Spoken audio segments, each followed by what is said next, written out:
ಅಲ್ಲ ನೀವು ಅದು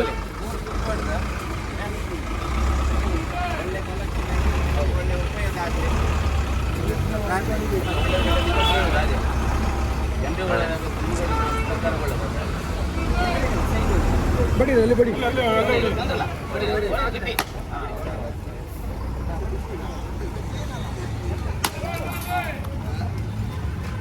ಅಣ್ಣ ಅಲ್ಲ ನಾಡ್ಬೋದು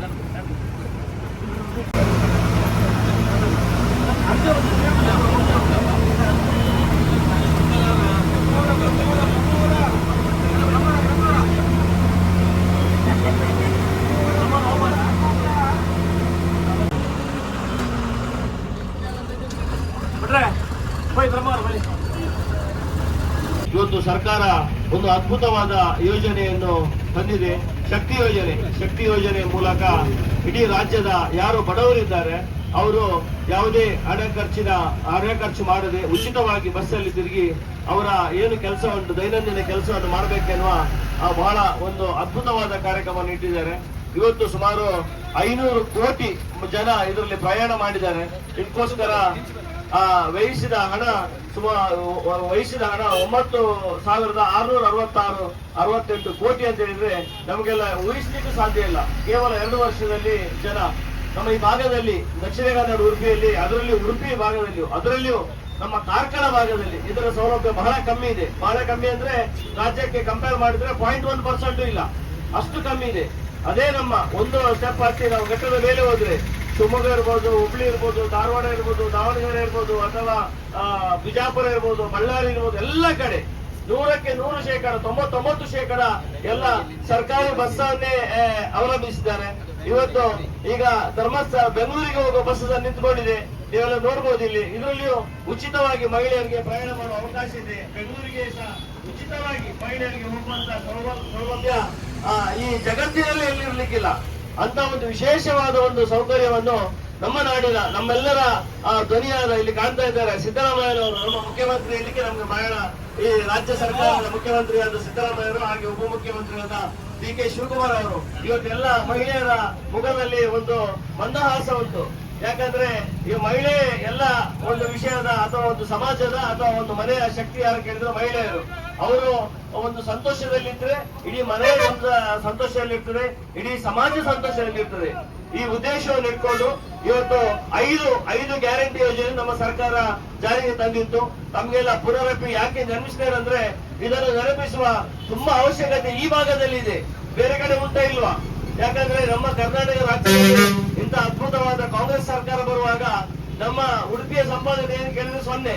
ನಮ್ಮಲ್ಲಿ 1 MLA ಇಲ್ಲದ ಒಂದು ದುರಂತ ಜಿಲ್ಲೆ ಯಾವುದು ಕೇಳಿದ್ರೆ 38 ಜಿಲ್ಲೆಯಲ್ಲಿ ರಾಜ್ಯದಲ್ಲಿ ನಮ್ಮ ಉಡುಪಿ ಜಿಲ್ಲೆ. ಆದರೂ ಅದು ಯಾರ ಜಿಲ್ಲೆಯಲ್ಲಿ ಜನ ಸರ್ಕಾರಕ್ಕೆ ವೋಟ್ ಹಾಕಿದಾರ ಇಲ್ಲೋ ಅಂತ ವಿಷಯ ಅಲ್ಲ, ಜನರಿಗೆ ಬಡವರಿಗೆ ಅವಕಾಶ. ತಾವೆಲ್ಲ ಸುಲಿಗೆ ಬಸ್ಸಿನ ವಿಷಯ ತಮಾಷೆಯಾಗಿ ನೆಗಾಡ್ತಾ ಇದ್ರು, ತುಂಬಾ ಅದನ್ನು ಬಹಳ ಲೈಟ್ ಆಗಿ ತಗೊಂಡು ನೆಗಾಡ್ತಾ ಇದ್ರು. ಆದ್ರೂ ಇವತ್ತಿದ್ದನ್ನು ಯಾರಿಗೋಸ್ಕರ ಮಾಡಿದ್ದಾರೆ? ಯಾರಿಗೆ ಸಾಧ್ಯ ಇಲ್ಲ, ಯಾರು ಬಡವರಿದ್ದಾರೆ ಬಡವರಿಗೋಸ್ಕರ ಮಾಡಿದ್ದಾರೆ. ಶ್ರೀಮಂತರು ಯಾರು ಗವರ್ಮೆಂಟ್ ಬಸ್ ಅಲ್ಲಿ ತಿರುಗುವುದಿಲ್ಲ. ಯಾರಾದ್ರೂ ಗವರ್ಮೆಂಟ್ ಬಸ್ ಅಲ್ಲಿ ತಿರುಗೋರಿದ್ರೆ ಬಡವರು ತಿರುಗುದು. ಹಾಗೆ ಬಡವರಿಗೆ ಅನುಕೂಲ ಆಗಬೇಕು, ಶಾಲೆ ಮಕ್ಕಳಿಗೆ ಅನುಕೂಲ ಆಗಬೇಕು, ದಿನನಿತ್ಯ ಕೆಲಸಕ್ಕೆ ಹೋಗುವವರಿಗೆ ಅನುಕೂಲ ಆಗ್ಬೇಕಂತ ಮಾಡಿದ್ದಾರೆ. ಇವತ್ತು ಪ್ರಥಮವಾಗಿ ನಮ್ಮ ಹೆಬ್ರಿಯಲ್ಲಿ ಅದರ ಮೊದಲ ಹಂತವಾಗಿ ಬಸ್ ಚಾಲನೆ ಕೊಡ್ತಿದ್ದಾರೆ. ಇನ್ನು ಸುಮಾರು 9 ಬಸ್ಸುಗಳು ಹೆಬ್ರಿ ಭಾಗದಿಂದ ಹೋಗ್ತಿದ್ದೇವೆ. ಅದೇ ರೀತಿ ಇವತ್ತು ಮಂಗಳೂರು ಸಿಟಿ ವಲಯದಲ್ಲಿ ಸುಮಾರು 50 ನಮ್ಮ ವಿದ್ಯುತ್ ಚಾಲಿತ ನಮ್ಮ ಬ್ಯಾಟ್ರಿ ಬಸ್ ಅಲ್ಲ 50 ಬಸ್ ಬರ್ತಾ ಉಂಟಂತ ನಮ್ಮ ನಾಯಕರಾದ ರಾಮಲಿಂಗಾರೆಡ್ಡಿ ಅವರು ಇದರ ಸಚಿವರಾಗಿದ್ದಾರೆ. ನಿನ್ನೆ ಪೆರಡೂರು ಅನಂತ ಪದ್ಮನಾಭ ದೇವಸ್ಥಾನದ ನಗರಿ ಗೋಪುರದ ಶಂಕುಸ್ಥಾಪನೆ ಇತ್ತು.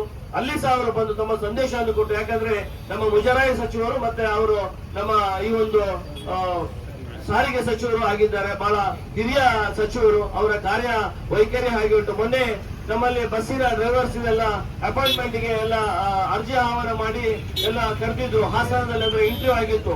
ನಮಗೂ ಸುಮಾರು ಜನ ಇನ್ಫ್ಲೂಯೆನ್ಸ್ ಮಾಡಿದ್ರು. ಆದ್ರೆ ಯಾರ ಇನ್ಫ್ಲೂಯೆನ್ಸ್ ಇಲ್ಲ, ಯಾರಿಗೆ ನಿಜವಾದ ಅರ್ಹತೆ ಇದೆ ಅವರಿಗೆಲ್ಲ ಸೆಲೆಕ್ಷನ್ ಆಗಿದ್ದಾರೆ. ಸುಮಾರು 3,500 ಡ್ರೈವರ್ ಅಪಾಯಿಂಟ್ ಮಾಡಿದ್ದಾರೆ. ಅದರಲ್ಲಿಯೂ ಚಾಲಕರು ಅಪಾಯಿಂಟ್ ಮಾಡಿದ್ದಾರೆ. ಅದರಲ್ಲಿಯೂ ನಮ್ಮ ಪುತ್ತೂರು ಒಂದೇ ಒಂದು ವಿಭಾಗಕ್ಕೆ ಸುಮಾರು 350 ಜನ ಚಾಲಕರನ್ನು ನೀಡಿ ಅದ್ಭುತವಾದ ಕೆಲಸ ಮಾಡಿದ್ದಾರೆ. ಇವತ್ತು ನಮ್ಮ ಹತ್ರ ಬಸ್ ಇದೆ, ಅದಕ್ಕೆ ಸರಿಯಾದ ಚಾಲಕರು ಇರಲಿಲ್ಲ. ಚಾಲಕರು ಇದ್ದಿದ್ರು ಅವರಿಗೊಂದು ನಿಯಮದ ಪ್ರಕಾರ ತಗೊಳ್ಬೇಕಿತ್ತು. ಆ ಎಲ್ಲ ಕೆಲಸವನ್ನು ಸುಮಾರು ಒಂದು 15 ದಿವಸದ ಹಿಂದೆಯಿಂದ ಎಲ್ಲ ಉತ್ತಮವಾದ ಕೆಲಸ ಆಗಿದೆ. ಈಗ ಎಲ್ಲ ಕಡೆ ಬಸ್ ಇದೆ, ಅದಕ್ಕೆ ಸರಿಯಾದ ಚಾಲಕರು ಸಿಗ್ತಿದ್ದಾರೆ. ಇನ್ನೆಲ್ಲ ನನ್ನ ಅಭಿಪ್ರಾಯದಲ್ಲಿ 1-2 ತಿಂಗಳ ಒಳಗೆ ಇಡೀ ಉಡುಪಿ ಜಿಲ್ಲಾದ್ಯಂತ ಅದರಲ್ಲೂ ಕಾರ್ಕಳದಲ್ಲಿ ಅತ್ಯಂತ ಗ್ರಾಮೀಣ ಭಾಗಗಳಿವೆ, ನಕ್ಸಲ್ ಪೀಡಿತ ಪ್ರದೇಶಗಳಿವೆ. ಅಲ್ಲಿ ಮಕ್ಕಳಿಗೆ ಬರ್ಲಿಕ್ಕೆ, ಶಾಲೆಗೆ ಬರ್ಲಿಕ್ಕೆ ಇರ್ಬೋದೆಲ್ಲ ತೊಂದರೆ ಉಂಟು. ಅದಕ್ಕೆಲ್ಲ ಖಂಡಿತ ಅನುಕೂಲ ನಮ್ಮ ಕಬ್ಬಿನಾಲೆ, ಶಿವಪುರ, ಕೆರವಾಸೆ ಅಥವಾ ದಾಡ್ಪಾಲು ಈ ಭಾಗದಲ್ಲಿಯ ಅವಶ್ಯಕತೆಗಳನ್ನು ಮನೆಗಂಡು ಮುಂದಿರಿಸಲು ಎಲ್ಲರಿಗೂ ವ್ಯವಸ್ಥೆ ಆಗ್ತದೆ. ನಿಮ್ಗೆಲ್ಲ ಗೊತ್ತಿದ್ದ ಹಾಗೆ ಪಂಚ ಗ್ಯಾರಂಟಿ ಯೋಜನೆಯ ಸರದಾರರು ಯಾರು ಕೇಳಿದ್ರೆ ಈ ರಾಜ್ಯದ ಮಹಿಳೆಯರು. ಇವತ್ತು 2,000 ರೂಪಾಯಿ ದುಡ್ಡು ಬರುತ್ತಿರುವುದು ಪ್ರತಿ ಮಹಿಳೆ ಯಜಮಾನಿಗೆ. ಪ್ರತಿ ತಿಂಗಳಲ್ಲಿ ಮನೆಗೆ 2,000 ಬರುವ ಬಗ್ಗೆ ಬಹಳ ನೆಗಡ್ತಾ ಇದ್ರು. ಇವತ್ತು ಯಾರು ನಂಗೆ ಬೇಡ ಅಂತ ತಗೊಳ್ಳದಿದ್ದವ್ರು ಯಾರು ಇಲ್ಲ. ಅದು ಯಾರಾದ್ರೂ ಕಾಂಗ್ರೆಸ್ ಸರ್ಕಾರಕ್ಕೆ ಓಟ್ ಹಾಕಿಲ್ಲ ಅಂತ ಯಾರು ದೊಡ್ಡವರು ಮನೆಯಿಂದ ಬಿಡ್ತಾ ಇಲ್ಲ, ಎಲ್ಲ ತಗೊಳ್ತಿದ್ದಾರೆ. ಸಂತೋಷ. ತಕೊಂಡು ಬೈಬಾರ್ದು, ಉಂಡ ಮನೆಗೆ ಬಗಿಬಾರ್ದು ಅಂತ ಹೇಳ್ತಾರಲ್ಲ, ಆ ಕೆಲಸವನ್ನು ಯಾರು ಸಹ ಮಾಡಬಾರ್ದು.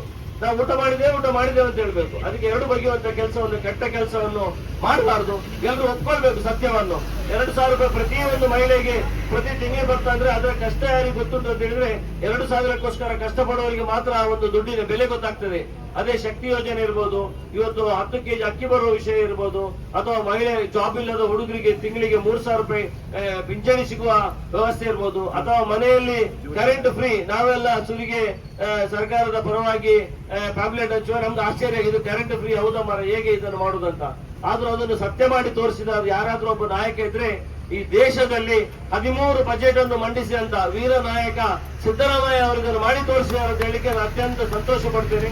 ಮುಂದಿನ ದಿನದಲ್ಲಿಯೂ ಕರ್ನಾಟಕದಲ್ಲಿ ಸಿದ್ದರಾಮಯ್ಯ ಅವರ ನೇತೃತ್ವದಲ್ಲಿ ಈ ರಾಜ್ಯ ಸರ್ಕಾರ ಉತ್ತರೋತ್ತರ ಬಡವರ ಏಳಿಗೆಗಾಗಿ ಹಲವಾರು ಕಾರ್ಯಕ್ರಮವನ್ನು ಇನ್ನೂ ಸಹ ಇಟ್ಕೊಂಡಿದ್ದಾರೆ. ಮುಂದಿನದಲ್ಲಿ ಯಾರು ಎಷ್ಟೇ ಟೀಕೆ ಟಿಪ್ಪಣಿ ಮಾಡಲಿ, ನಮಗದು ಯಾವುದು ಮುಖ್ಯ ಅಲ್ಲ.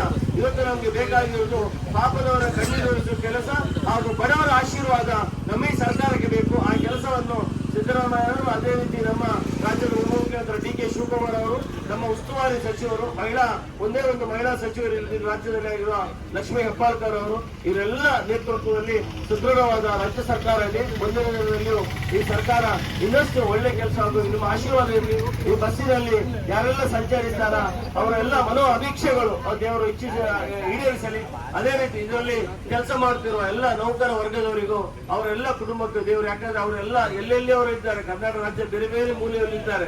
ಆದ್ರೂ ಅವರು ಸಹ ಉದ್ಯೋಗಕ್ಕಾಗಿ ಇಲ್ಲಿ ಬಂದು ಇಲ್ಲಿ ಆಶ್ರಯ ಪಡೆದುಕೊಂಡು ಈ ಸೇವೆಯನ್ನು ಮಾಡ್ತಾರೆ. ಅವರಿಗೆ ಸಹ ಅವರು ನಂಬಿದ ಪರಮಾತ್ಮ ಅವರಿಗೆ ಸಹ ಒಳ್ಳೇದು ಮಾಡಲಿ ಅಂತ ಹೇಳಿ ಇವತ್ತು ಬೆಳಿಗ್ಗೆ ಇಲ್ಲಿ ಬಂದ ನಮ್ಮೆಲ್ಲ ಗ್ಯಾರಂಟಿ ಸಮಿತಿಯ ಸದಸ್ಯರು, ಊರಿನ ಎಲ್ಲ ಹಿರಿಯರಿಗೆ ವಂದಿಸ್ತಾ ನಮ್ಮ ಮಾತು ನಿಲ್ಲಿಸಿದೆ. ಜೈ ಹಿಂದ್, ಜೈ ಕರ್ನಾಟಕ. ಬೋಲೋ ಭಾರತ್ ಮಾತಾ ಕಿ, ಬೋಲೋ ಭಾರತ್ ಮಾತಾ ಕಿ, ಬೋಲೋ ಭಾರತ್ ಮಾತಾ ಕಿ.